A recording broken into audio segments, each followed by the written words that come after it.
फौज की शुमाली कमांडेंट के commander lieutenant general Ranbir Singh एक तकरीब में शिरकत करने के लिए अजरुकाज़ीगुंड पहुंचे। उनके हमरा फौज के आला हुकाम भी थे। Lieutenant general Ranbir Singh army goodwill school का नाम तब्दील करके लांस नायक नज़ीर अहमद के नाम पर रखेंगे। नज़ीर अहमद ने मिलिटेंटों से मुकाबला करते हुए जान दी थी। लेफ्टिनेंट जनरल रणबीर सिंह ने नज़ीर अहमद की बेवा को तहनीत पेश की। इन्होंने रिवर राफ्टिंग के दौरान सयाहों की जान बचाने के दौरान जान गंवाने वाले रऊफ डार के वालिद को भी तहनीत पेश की।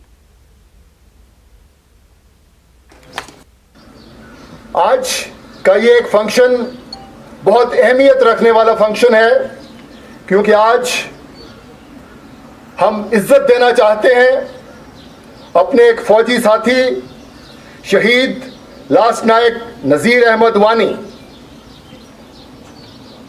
उनकी बहादुरी की चर्चा, उनकी दलेरी के किस्से आप सब ने कई बार सुने होंगे,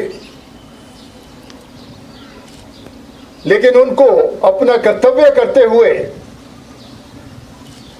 सरकार द्वारा 2 बार उनकी दलेरी के लिए, उनकी बहादुरी के लिए सेना मेडल से उनको नवाजा गया। और इसी वर्ष रिपब्लिक डे के ऊपर उनको अशोक चक्र, जो कि पीस टाइम के अंदर देश का सबसे बड़ा अवार्ड है, उसके साथ उनको नवाजा गया।